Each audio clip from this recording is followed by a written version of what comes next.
Les conseils des experts. Une interview, un podcast. Je suis Emma Lagarigue, déculpabilisatrice parentale et auteure du blog Parents plus qu'imparfaits. Salut les parents plus qu'imparfaits. Aujourd'hui, j'ai le plaisir d'interviewer Carole Pirotte, auteure du blog Les Super Sensibles. J'ai découvert ton blog que j'ai vraiment adoré et dans lequel je me suis reconnue parce que tu t'adresses aux personnes qui se sentent différentes, en décalage et qui sont quelquefois rongées par la culpabilité alors qu'elles ont tout pour se sentir bien. Des personnes qui, évidemment, sont extrêmement sensibles. Bonjour Carole. Bonjour Emma, merci beaucoup de m'inviter. De rien, ça me fait super plaisir. Alors, pour les parents qui ne te connaissent pas, j'aimerais bien que tu commences par te présenter et nous en dire un peu plus sur ton blog avant qu'on rentre dans le vif du sujet. Avec grande joie. Alors, pour commencer, eh bien, comme toi et comme tes auditeurs, je suis aussi une maman. Donc déjà, pour commencer, ça plante le décor. Donc déjà, je sais ce que c'est que d'avoir des enfants. Et puis, je suis une personne qui est concernée par la haute, voire très haute sensibilité, si tant soit peu on puisse dire qu'il y a des échelles. En tout cas, voilà, je me sens une personne extrêmement sensible. Et dans mon parcours, qui a été fait de plein de voyages intérieurs, extérieurs, de recherche, de quête, etc. Mais il y a eu bien régulièrement cette envie de comprendre, mais pourquoi est-ce que je me sens un peu étrange, bizarre, différente et du coup, j'ai souvent été dans une perspective, un essai de me comprendre moi et de comprendre les autres pour voir si effectivement il y avait des différences, où est-ce qu'elles se situaient, etc. Donc aujourd'hui, dans les choses que je fais, parce que vraiment, j'ai pu en faire des tonnes de choses différentes, mais aujourd'hui, dans ce que je fais et qui me meut profondément, c'est de travailler autour de cette thématique de l'hypersensibilité, et non seulement de l'hypersensibilité, mais comme tu le disais très justement au tout début, dans tout ce qui est atypisme ou sensation de bizarrerie ou de différence. Et donc, j'accompagne des personnes qui ont cette sensation, ce ressenti, parce qu'il n'y a pas forcément de test qui dit oui, tu es hypersensible en définitive, comme quelque chose de scientifique, donc c'est plutôt un ressenti. Donc j'accompagne des personnes qui ont ce ressenti ou du moins ces questionnements. Et par ailleurs, du coup, je le fais par le biais de ma chaîne YouTube Les Super Sensibles, par le biais de livres que pour l'instant j'ai eu la chance de coécrire avec Saverio Tomasella. Et aussi, je fais de l'accompagnement individuel et j'accompagne aussi des personnes en entreprise, pas exclusivement sur le thème de l'hypersensibilité, mais aussi voilà, autour de l'humain et de accepter et de vivre son unicité. Voilà. Waouh, c'est un beau parcours et puis surtout, comme tu dis, ça plante le décor et j'imagine que parmi les personnes que tu suis, tu as des parents aussi. On discutait tout à l'heure et en effet, on disait que c'était d'autant plus difficile de gérer sa sensibilité quand on est parent. Oui, c'est juste festival international parce que C'est effectivement, ça. comme tu disais, ça m'a beaucoup touchée, comme je te disais. Euh, En fait, quand on a des enfants, on peut plus se cacher. C'est-à-dire que Ouais. peut-être qu'on a mis plein de stratégies en place depuis qu'on est tout petit pour se couper de ses ressentis, pour ressentir un peu moins fort, pour prendre sur soi, pour se mouler dans les attentes ou dans le moule que les autres ont designé pour nous. Et quand on a des enfants, et en particulier quand ces enfants-là sont aussi hypersensibles, eh bien là, c'est festival total parce qu'ils viennent, on ne peut plus se cacher, et là, ils viennent appuyer sur nos boutons et souvent, ça fait effet décoiffant et décapant et décapsulant. Et ça a été totalement mon cas. En tout cas, moi, c'est grâce ou à cause de. À l'époque, je pensais que c'était une malédiction, mais bon, c'est à cause de la venue de ma fille aînée au monde il y a 11 ans que ça m'est venu en plein dans le visage, pour ne pas utiliser une autre expression, et que je me suis retrouvée à nu devant moi et c'était pas simple. Donc, Ouais. oui, ces enfants sont des sacrés révélateurs parfois de choses qu'on a pu enfouir et qui peuvent rendre notre cohabitation avec eux périlleuse. C'est ça. C'est ça. Et du coup, c'est vrai que on parle beaucoup en parentalité de la gestion des émotions chez les enfants et c'est quelque chose d'important en fait de leur apprendre, déjà de leur apprendre qu'il y a des émotions et leur expliquer ce que c'est que les émotions et leur apprendre à mieux à vivre avec. Mais on parle rarement en parentalité des émotions des parents, de la gestion des émotions pour les parents, Mm. alors que pourtant en tant que parent, on n'a pas forcément appris à le faire parce que Mm. il y a une certaine époque, c'était pas quelque chose qu'on apprenait ni à l'école, ni par notre famille. Voilà, c'est quelque chose d'assez récent quand même. Oui. Et donc, c'est vrai que je me suis dit, mais ça, c'est dingue, on trouve pas d'informations là-dessus, alors que finalement, on devrait être les premiers en fait à apprendre à le Mm. faire avant de Oui. l'enseigner à nos enfants. Mm. Et évidemment, quand on est hyper sensible, enfin en tout cas très sensible, la tâche se complique parce que l'émotion que notre enfant ressent, si c'est par exemple de la colère ou de la tristesse, eh bien on se la prend en pleine figure et c'est hyper communicatif. Mm. Et en fait, on se rend compte qu'on arrive difficilement à y faire face. Mm. Et quand on se dit que les enfants, ce sont des éponges et qu'on ajoute à ça les neurones miroirs, on peut vite en plus se culpabiliser en se disant que on n'est pas à la hauteur et qu'on ne va pas réussir à gérer. Ce que j'aimerais te poser comme question, c'est très simple. La réponse est sûrement moins simple, mais ça serait de savoir si tu as des pistes à donner aux parents sensibles comme moi qui ont du mal à gérer leurs émotions avec leurs enfants. Mm. Oui, c'est une question merveilleuse. Alors, il y a juste une petite précision que j'aimerais faire par rapport à moi, mon cadre de compréhension des choses et qui est totalement, qui m'appartient totalement, mais ça reflète aussi voilà, ma façon de voir les choses. Moi, j'utilise très peu le terme de gestion des émotions Ouais, parce que dans ma croyance, dans mon univers, c'est comme s'il y avait des choses à faire par rapport à ces émotions. Donc, une d'accord. gestion, comme on gère un budget, bah, le budget, on le met dans la case plus, moins, on enlève, Hmm. on rajoute. Et Alors, comment toi tu vois ça? Ouais. bah, pour moi, ce que je vois, l'émotion, c'est un truc qui nous arrive et qui est une énergie vitale.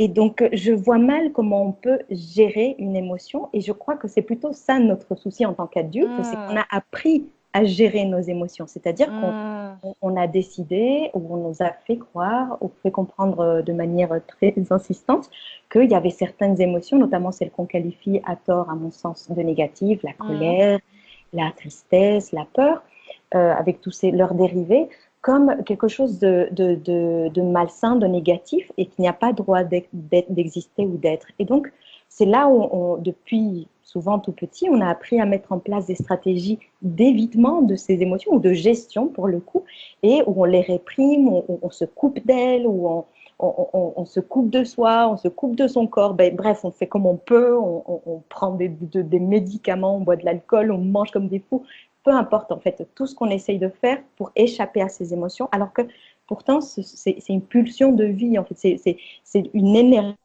qui bouge en soi, c'est le principe du mot émotion, donc c'est le mouvement qui cherche à sortir. Et D'accord. donc, pour moi, un des problèmes principaux, alors il y a deux dimensions dans ce que tu disais qui m'intéressent beaucoup, c'est-à-dire que dans le fait de voir son enfant qui est pris par une émotion, c'est-à-dire qui est traversé par une émotion, une émotion c'est vivant et c'est fort, hein, donc par principe. Et donc surtout quand elle est vécue librement, bah, une émotion vécue librement peut être impressionnante. Donc souvent ce qui va se passer pour le parent hypersensible, ce sont deux choses. La première, c'est que effectivement, si le parent hypersensible est hyper empathique, c'est-à-dire qu'il ressent les émotions des autres et en particulier d'autant plus des êtres qui lui sont proches, et la chair de sa chair, n'en parlons pas. Donc, il va ressentir dans sa chair l'émotion de son enfant, mais il y a de surcroît la propre émotion qui va venir faire effet de résonance. Donc, mettons si c'est la colère, ben, ça va venir, la colère de l'enfant va venir entrer en écho ou en résonance avec la Hmm. colère de l'adulte qui n'a pas pu être vécu tout au long de sa vie, qui n'a pas Hmm. pu être accepté et vécu enfant. Et c'est bien souvent ça qui est extrêmement compliqué, qui se rajoute aussi avec la peine que ça peut provoquer de voir son enfant en souffrance et toutes les projections qu'on peut faire de oh mon Dieu, je ne veux pas que mon enfant souffre autant que moi j'ai pu souffrir, etc. Et donc du coup, ça fait un espèce de masse d'informations, c'est-à-dire que c'est une colère double effet qui se coule, quoi. C'est la colère de mon enfant que je ressens et qui vient faire écho terrible à ma colère que j'ai toujours interdit ou que je n'ai jamais su comment gérer. Ouais, Et alors, c'est très intéressant. pour essayer de répondre à ta question de quelle pourrait être une piste par rapport à cette situation-là, mais déjà, c'est de comprendre qu'il peut y avoir ces deux dimensions-là. C'est-à-dire que je peux en même temps ressentir et la colère ou la tristesse de mon enfant et être touchée par ça. Et que si en plus c'est extrêmement pénible et insupportable et que souvent on le remarque très vite parce que ça nous fait partir très haut dans les tours et qu'on a des réactions qu'on se dit mais pourquoi j'ai réagi comme ça après coup alors que ça fait des années que je fais de la parentalité bienveillante et que je sais absolument qu'il ne faut pas faire ça. Et c'est avec la phrase typique, c'était plus fort que moi. Et quand on a ces trucs de c'est plus fort que moi, bien souvent c'est que ça vient toucher une blessure ou quelque chose de très profond, de très incrusté en soi. Et si c'est en lien avec une émotion en particulier, toutes les choses qu'on a encapsulées et qui sont restées non résolues en nous sont vraiment remplies d'une charge émotionnelle très forte qui aussi se traduit par des ressentis corporels très intenses. Et donc, du coup, c'est une décharge de surstimulation immense. Donc, moi, la première chose que j'aurais envie de dire aux parents qui vivent ça, c'est vraiment que je les comprends et que c'est normal de se sentir ne plus en pouvoir et de perdre tous ses moyens parce que c'est tellement énorme ce qui se passe. C'est l'histoire de mon enfant dans l'instant et c'est toute mon histoire qui se rejoue avec toutes les non-permissions que j'ai eues, les interdictions pardon, que j'ai eues et qui aujourd'hui sont douloureuses parce que moi j'ai mon enfant en face qui crie et qui hurle à la mort. J'essaye de lui autoriser parce que je veux lui permettre de vivre ses émotions et en même temps moi je ne peux pas me l'autoriser, je ne me le suis jamais autorisé. Notre enfant intérieur, là, il fait un caca nerveux, quoi. C'est quoi Ouais, c'est ça. en fait. C'est très bien dit, c'est ça. Donc, c'est notre enfant intérieur qui fait un caca nerveux, c'est vraiment ça. et on le comprend, en fait. C'est parce que, mais pourquoi? C'est juste trop injuste. Ouais. Et donc, on peut en venir à en ressentir à son enfant, quoi. Parce que on se dit, mais mince, pourquoi, en fait? Pourquoi lui, il a le droit, pas moi. C'est ça. Pour moi, un aspect essentiel, c'est déjà de s'accorder plein d'amour et de compassion en se disant, si je me sens dépassée par les événements et que je fais des choses qu'après je regrette, en tout cas, sans vouloir le moins possible, parce que déjà ça, c'est normal. Et donc, pour moi, ce qui est à adresser en premier, c'est non pas comment je fais avec l'émotion de mon enfant que je ressens en résonance, parce qu'à la limite, l'émotion, c'est quelque chose qui dure peu de temps. Une émotion, c'est quelque chose qui dure quelques secondes, maximum quelques minutes. Après, ça a tendance à se transformer en autre chose, qui est plutôt de l'ordre du sentiment, qui peut être, je ne sais pas, la tristesse en mélancolie, en déprime, etc. La peur se transforme en angoisse. Mais l'émotion, elle dure peu de temps. Donc, si on accepte si on a assez d'espace en soi, on peut accepter de ressentir et la colère de son enfant et d'être témoin de la colère de son enfant. En soi, ça, c'est pas, si on le sait, c'est pas trop compliqué, mais ce qui est vachement compliqué, c'est de créer l'espace disponible pour ça. Et pour ça, il y a besoin dans un premier temps de s'accorder plein d'amour et de compassion parce que le petit enfant qui est en nous n'a pas pu laisser et se sentir entendu dans cette émotion qui émerge. Et donc, c'est vraiment un principe de OK, là, il y a crise existentielle, tapage de murs, je sais pas. Pour moi, il y a vraiment une notion vitale de survie que je tiens le mieux que je peux. Et puis, à un moment donné, de s'écarter de son enfant, si possible, pour prendre soin là de cette émotion super douloureuse et vive qui est en soi, lui prêter l'oreille, lui prêter écoute et dire OK, là, je ressens ça dans mon ventre, là, j'ai la gorge qui se tend, là, j'ai envie de taper quelqu'un.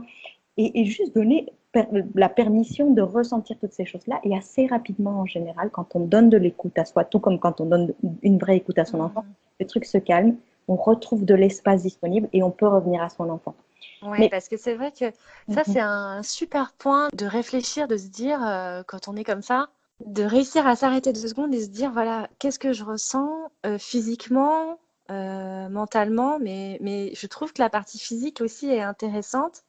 Et en plus, c'est vrai que le fait de réfléchir à ça, ça nous permet aussi de se concentrer sur quelque chose, donc se concentrer sur son ressenti, se concentrer sur les effets physiques ou dans la tête. Et du coup, je pense que de faire ça, le cerveau aussi, ça lui permet de, entre guillemets, passer un peu à autre chose. Et dis-moi si je me trompe, hein, mais je pense que ça a un effet aussi qui permet un peu de se détendre, quoi, Totalement. de retomber. c'est ça. Ça crée une respiration, un espace, juste d'accueillir ce qui est en particulier dans le corps, parce que si on écoute nos pensées, ben souvent elles s'emballent et elles vont Ouais, avoir c'est tendance à ça. se emballer Ouais, encore plus vite. Mais ouais, c'est juste, ok, c'est quoi qui se passe en moi, c'est quoi le ressenti. ouais. Et effectivement, et ben, par contre, ce que je conseille vraiment, c'est de ne pas le faire en présence de son enfant, parce que si pour peu qu'on soit vraiment empathique, tant que la source de notre chagrin, même si à la base c'est pas notre enfant, mais c'est notre souffrance d'enfant Bien intérieur, mais sûr, ouais. tant que notre enfant est là, ça va être très très compliqué à faire. Donc si on peut, pour moi, le lieu magique et se crée l'arme ultime, c'est les toilettes. Et Ouais.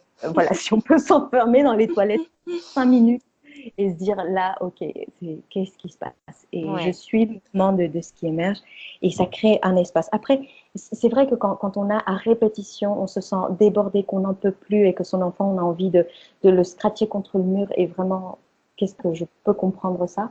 Mais parfois, ça veut dire qu'on est cherché à des endroits très profonds et ça peut être parfois utile d'en parler, de se faire aider, de se faire un petit Mm, peu accompagner parce que être parent bouleverse tellement de choses et nous mm. ramène tellement à notre histoire passée que, bon, si on n'arrive pas à prêter écoute à ce qui se passe et à créer vraiment suffisamment d'espace, ça peut être intéressant de demander de l'aide Mm.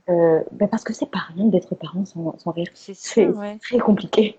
C'est sûr. Et puis quand on est dans cet état d'esprit, on est très dur avec soi-même du coup. Et Mm. on n'est pas forcément, on n'a pas de recul en fait, parce que c'est soi. Et puis parce que en effet, on a tendance à être un peu dur avec soi. Et je pense qu'en effet, de pouvoir réussir à prendre de la hauteur sur le sujet, ça peut être une bonne chose, en effet. Mm, mm, mm, mm. Ok, est-ce que tu as autre chose que tu souhaiterais partager qui pourrait nous aider en tant que parents sensibles par rapport, bah, justement, par exemple, la tristesse? C'est Mhm, vrai qu'on a beaucoup parlé de la colère parce que c'est ce qui est très fréquent quand on a des enfants en bas âge. mhm, Mais la tristesse aussi, c'est une émotion qui est pas évidente à gérer pour les parents mm, quand mm, on a un enfant qui a un chagrin. On a tendance à vouloir le consoler et nous-mêmes, après, ça nous hante pendant des heures et des jours. Et je mm. voulais savoir, voilà, comment Oui. on peut faire en fait. Alors, on ne peut pas parler du coup de gestion, mais comment on peut faire Si, pour mieux le vivre? si, on peut en parler. C'est juste, voilà, j'ai précisé comment moi je voyais les choses, mais bon, on peut en parler. Pour moi, à partir du moment où ce que mon enfant vit, l'émotion que mon enfant vit ou ce qu'il me raconte me cause du chagrin, ça veut dire que ça dit quelque chose à propos de moi. Et Hmm, donc, si pour moi c'est compliqué de voir mon enfant triste, ben, quel est mon rapport à la tristesse, à la perte, à, hmm. à la douleur? Euh, C'est encore cette résonance en fait. Toujours. Ouais. En fait, voilà, c'est vraiment pas compliqué et en même temps c'est très dur à accepter de se poser ce miroir à chaque fois. Mais si ça me fait mal que mon enfant soit triste au point où j'en suis triste, ça me ronge et je me sens coupable et je voudrais absolument l'aider, qu'est-ce qui se passe en fait? Quelle est ma croyance à propos de ce que devrait être la vie? Est-ce que je Hmm, crois de quelle est ma responsabilité en tant que parent? Est-ce que j'estime que je devrais rendre heureux mon enfant tout le temps? Est-ce que pour être hmm, une bonne maman, un bon papa, je me dis qu'il faudrait que mon enfant soit tout le temps bien? hmm. Et parfois on se donne on a ces espèces de croyances qu'il faudrait être un parent parfait. Un parent parfait Bien sûr. Hmm. implique d'éviter la souffrance à son enfant, d'éviter la colère, alors que les émotions, y compris celles Oui. qui sont violentes et fortes, sont signal de bonne santé. Oui. Mais c'est la J'ai vie en fait. C'est ça la C'est vie. ça, C'est. c'est la vie qui nous parcourt. Ouais. Et ce qui est plutôt inquiétant, et je suis bien placée pour le savoir, c'est quand on n'arrive pas à se mettre en colère, Hmm, que la tristesse, non, mais moi je suis jamais triste. hmm, Alors là, ça dit quelque chose à propos de nous. Ça dit quelque chose d'un hmm. endroit qui a été verrouillé et qui du coup ben, va venir parler que peut-être j'ai aussi du mal à m'autoriser la joie et d'autres émotions aussi plus gaies parce que ben, quand je verrouille un endroit, ben, forcément les autres endroits, tous les verrous se réajustent de manière Hmm. simultanée. Donc si une émotion de mon enfant me perturbe fort, me touche fort, de plein fouet, déjà plein d'amour, plein de compassion, là il y a un truc qui se passe, il y a un truc Et c'est juste un cadeau pour m'avertir. C'est comme si avec sa petite main potelée ou pas potelée, il me signalait, il me disait, regarde maman, là, tu as une sacrée blessure, est-ce que tu veux bien regarder? Et bien souvent, quand on va regarder ces blessures-là, ben, si on a un enfant qu'on peut estimer, entre grands guillemets, difficile ou qui est surréactif, etc., ben, il s'avère de manière assez fréquente que ces surréactions diminuent en fonction de la quantité d'attention qu'on s'accorde à sa propre blessure. Ouais. Parce que bien souvent, nos enfants sont là pour nous signaler, eh oh, maman, moi je te veux au plus haut de ta forme, papa, je te veux vraiment que tu sois bien. Et pour ça, bah, il faut que tu t'occupes de cet endroit-là où il y a du sang qui tombe parce que c'est pas joli. Et moi, je te veux bien. Et donc, du coup, bah, il va mettre le doigt dans la blessure et il se fait mal. Mais bon, il dit juste, là, il y a une blessure, est-ce que tu veux bien t'en occuper? Ouais, c'est vrai, c'est intéressant. Et puis aussi peut-être faire un travail sur soi pour intégrer le fait que notre enfant, c'est une personne à part entière. Et c'est vrai, comme tu disais tout à l'heure, quand on est parent, voilà, notre enfant, c'est tout. Et quelquefois, on a tendance à peut-être penser qu'on ne forme qu'un.